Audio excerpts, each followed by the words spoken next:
932 documents marked classified were recovered from a former president's private residence. That number alone forced the United States intelligence system into crisis mode. But the number itself was never the most dangerous part of the story. The real pressure came from what those documents represented inside the national security apparatus. Sensitive material does not exist in isolation inside a vault. It connects to people, investigations, and intelligence networks spread across multiple agencies. Once those materials leave controlled systems, the question shifts immediately from politics to exposure. And exposure is where this story truly begins. Inside Washington, classified documents are not simply paper. They are fragments of an intelligence map built over years of operations. Analysts track who handled them, who logged them, and where their information originated. The system depends on documentation chains that stretch across agencies and administrations. That process became central after the documents discovered at Mar-a-Lago triggered one of the most politically charged federal investigations in decades. Federal investigators cataloged every document, every storage location, and every classification level. The result was not simply a legal dispute, but a national security evaluation. That evaluation still influences institutional behavior across Washington today. But that is only the surface layer of what changed. When federal investigators recover classified material outside government control, two parallel processes begin immediately. The legal system examines potential violations of federal records law. At the same time, intelligence agencies begin a damage assessment to understand what risks exist. Those assessments are rarely visible to the public because they involve sensitive sources and methods.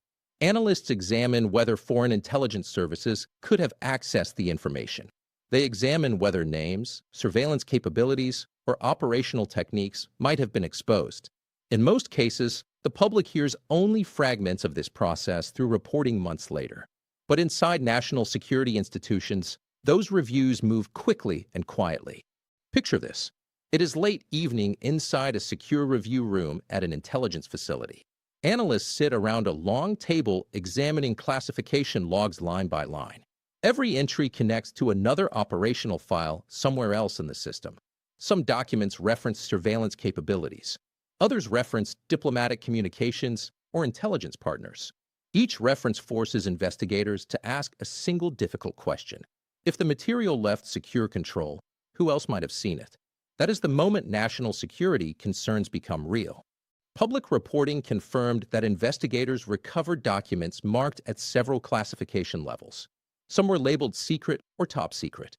Others carried special handling restrictions tied to intelligence programs. That classification structure exists for a reason.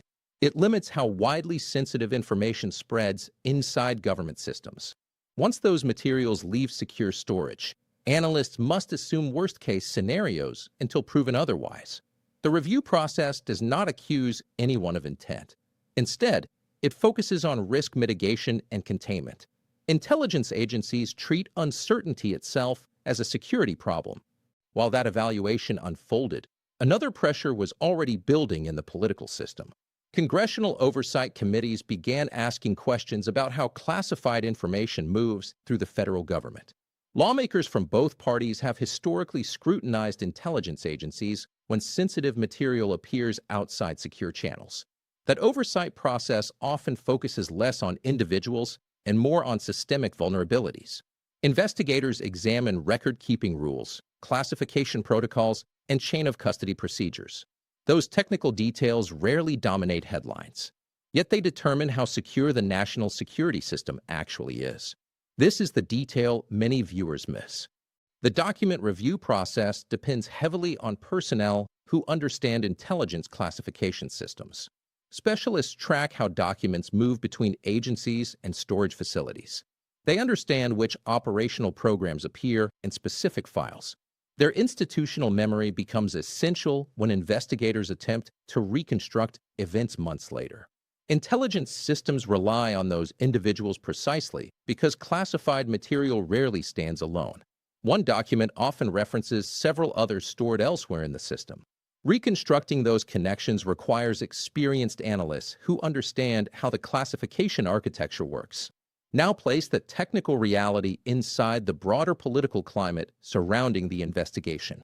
The classified documents case quickly became one of the most polarized legal matters in modern American politics.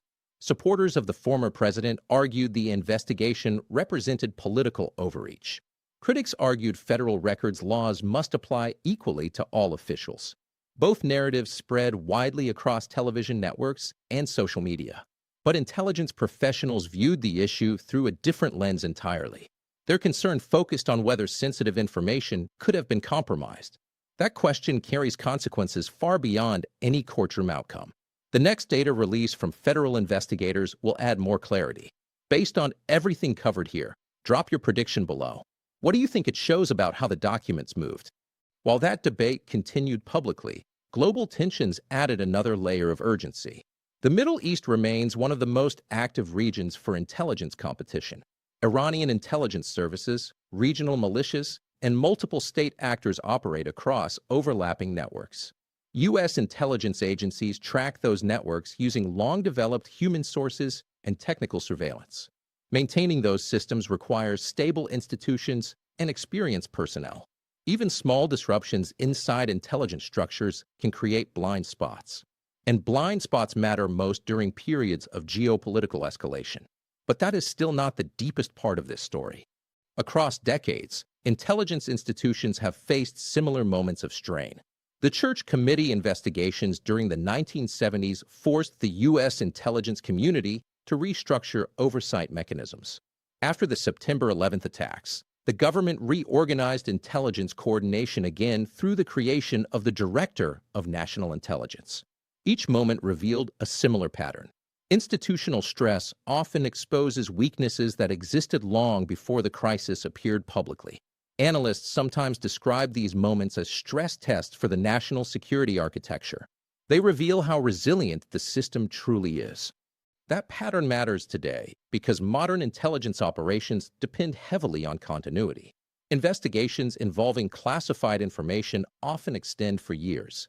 Personnel rotate between assignments, but maintain institutional knowledge about earlier cases. Documentation systems track those histories so investigators can reconstruct events later. If that continuity breaks, rebuilding it becomes extremely difficult. Intelligence networks depend on trust and long-term relationships with foreign partners and sources. Those relationships cannot simply be replaced by new personnel overnight. You can already see where this tension leads. The public conversation often frames these disputes as political battles. Inside the intelligence community, the conversation sounds very different. Analysts focus on procedures, documentation chains, and operational exposure. They examine how classification systems performed under pressure. They ask whether oversight structures functioned the way they were designed. And they quietly consider how future investigations might unfold under similar circumstances. Because if the system failed once, it could fail again. The deeper question is still approaching. That deeper question begins exactly where the last section ended. The issue is no longer simply about the documents themselves. The issue is about the system designed to track them, protect them, and respond when something goes wrong. Because once investigators begin reconstructing the chain of custody for classified material, they inevitably encounter the same problem.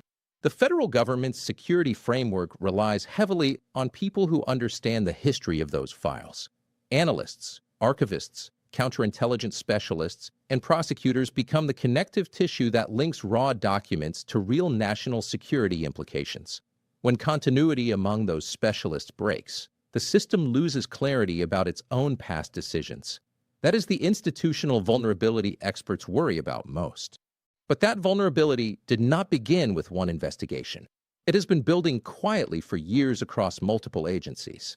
Intelligence institutions rely on experienced personnel who understand classification systems built decades ago.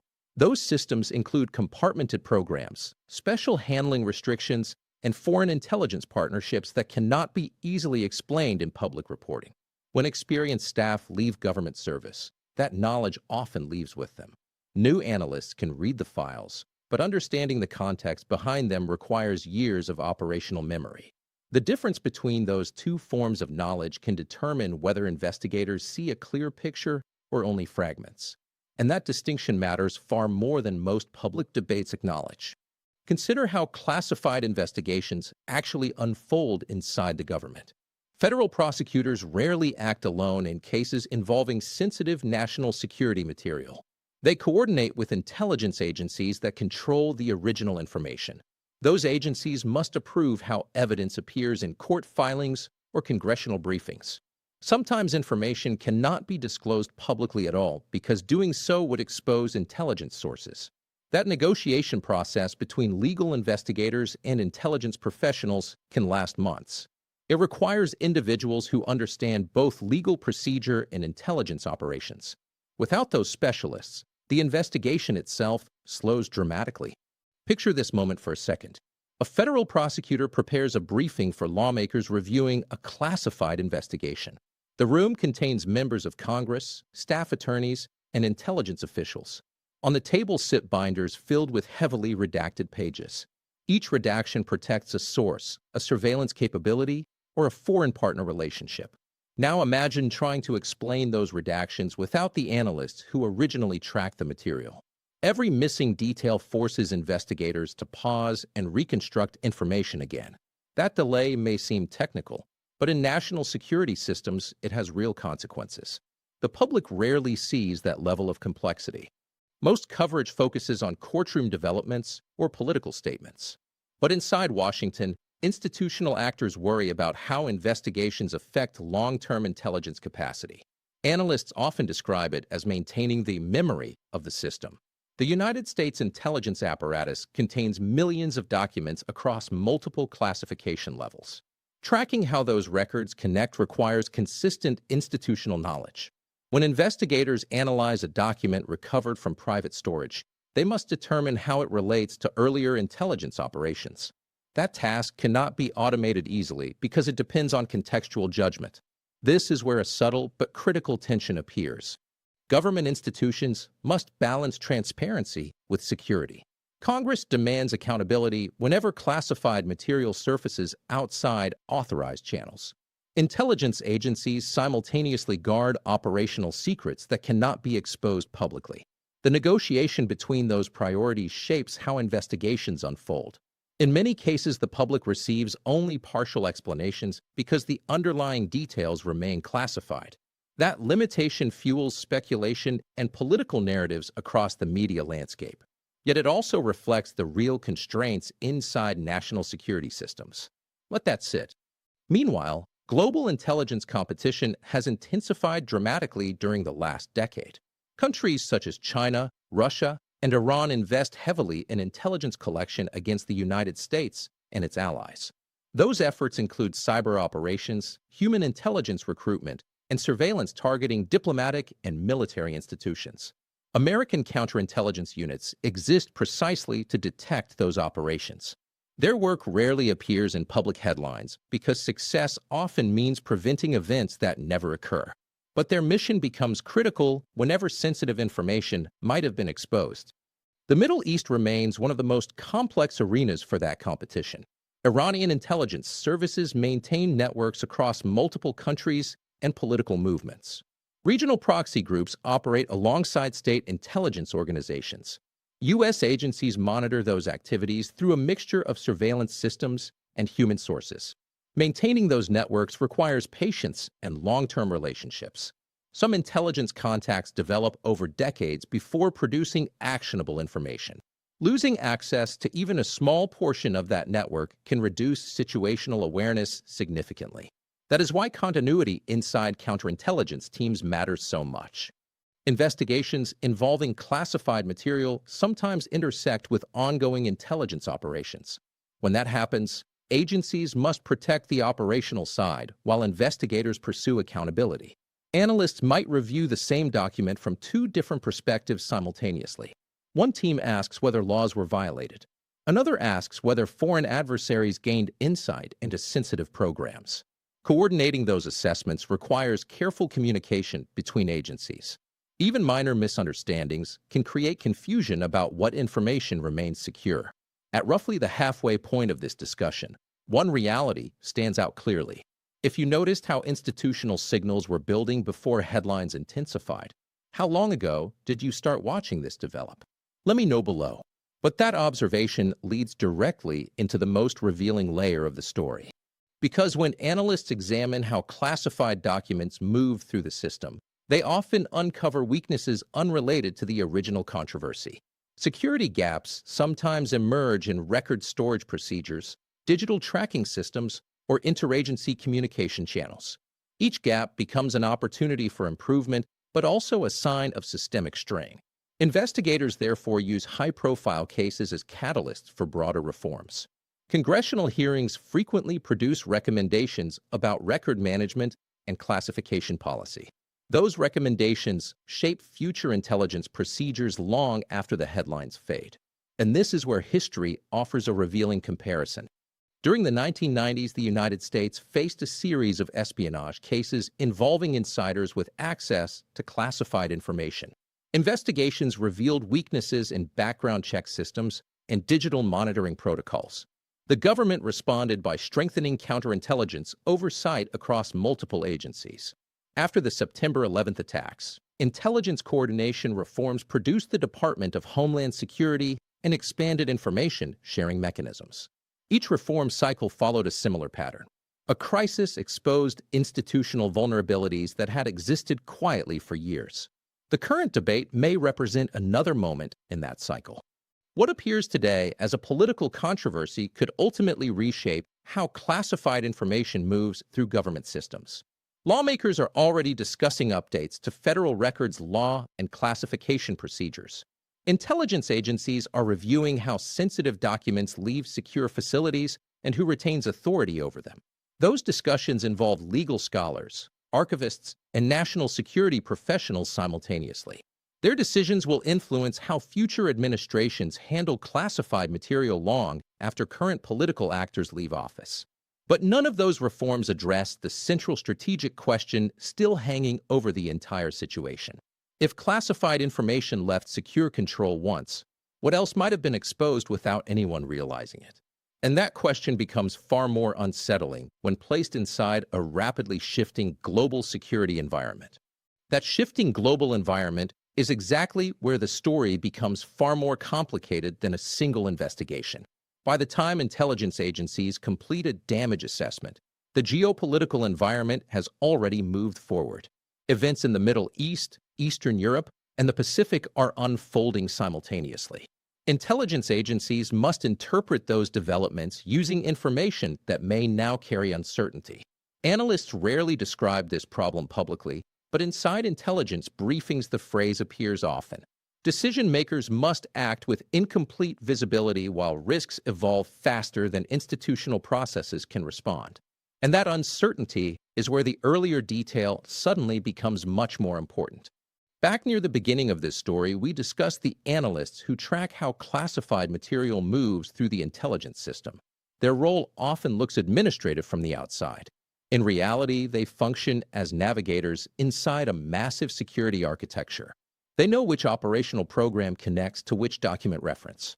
They know which foreign partner originally supplied a piece of intelligence. And they know which surveillance capability produced the raw data behind it.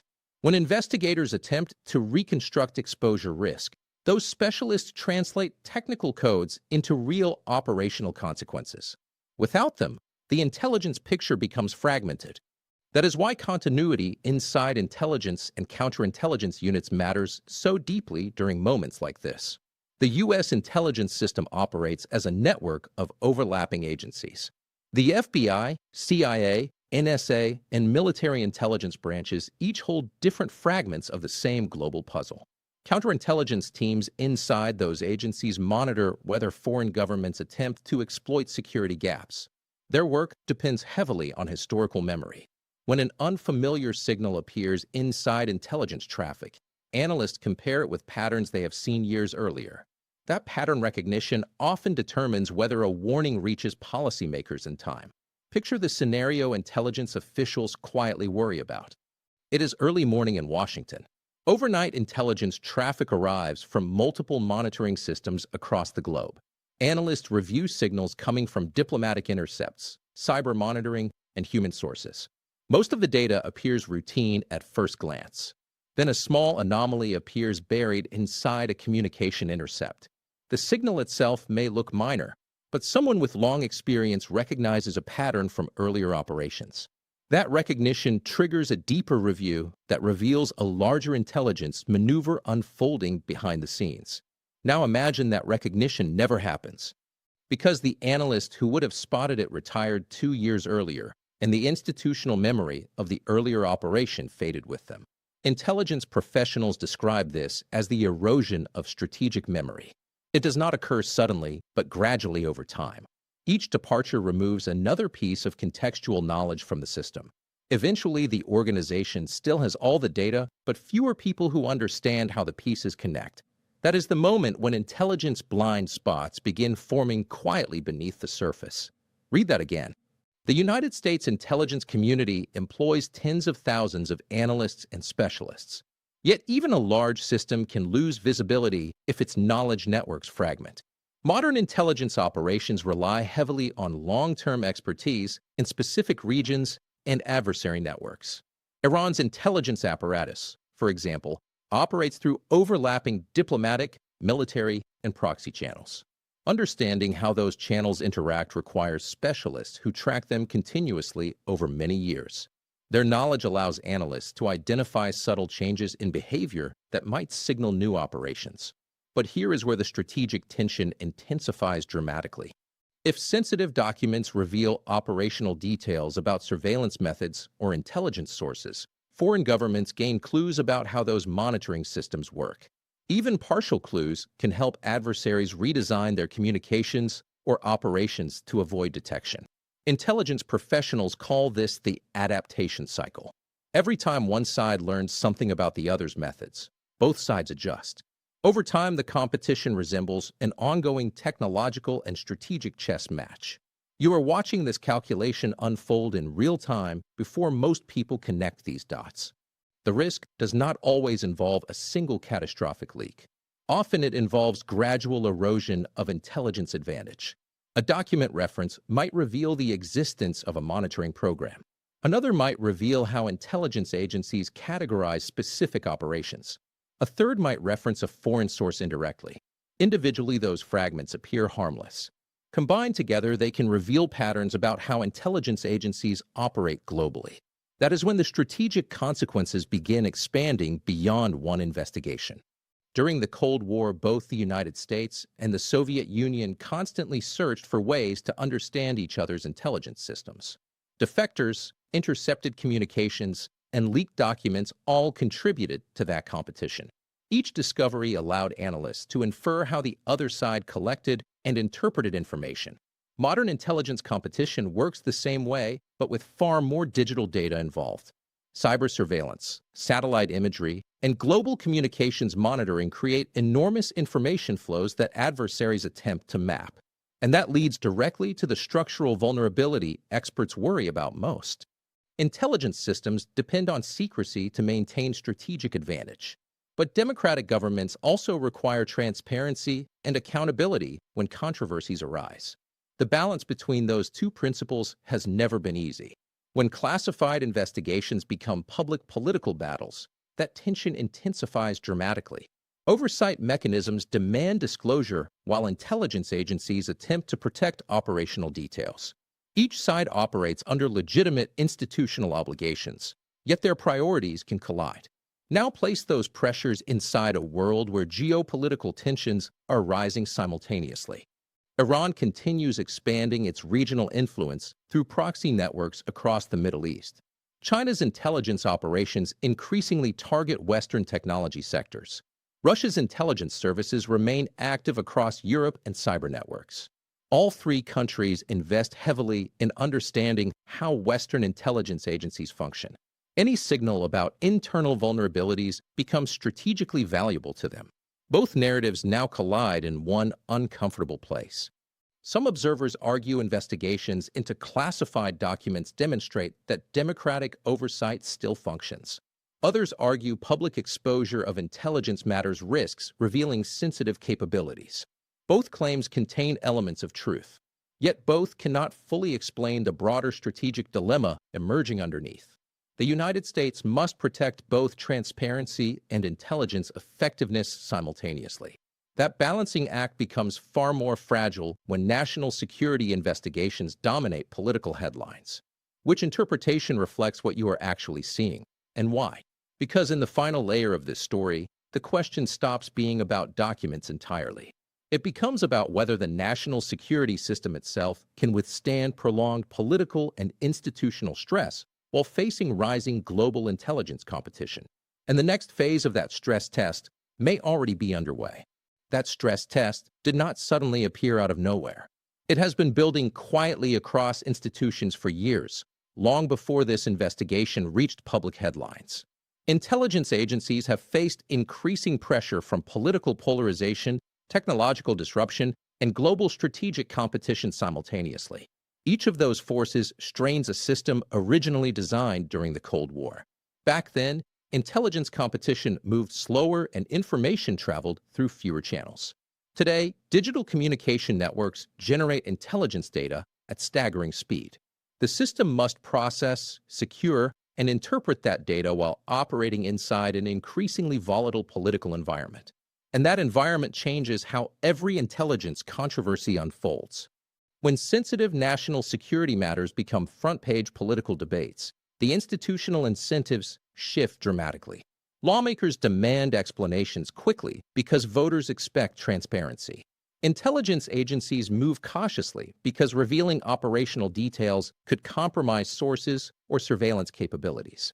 Legal investigators must navigate both pressures while preserving the integrity of their cases. That triangular tension between politics, security, and law enforcement defines how modern investigations evolve. Each actor follows legitimate responsibilities, yet their timelines rarely align. The consequences ripple outward faster than most viewers realize. Every intelligence system depends on trust across multiple institutions. Intelligence analysts trust that classified records remain secure. Prosecutors trust that agencies can provide accurate documentation during investigations. Foreign partners trust that shared intelligence will remain protected inside American systems. If any link in that chain weakens, the effects spread through the entire network. Intelligence cooperation between countries operates on confidence built over decades. One perceived vulnerability can trigger questions across allied intelligence communities.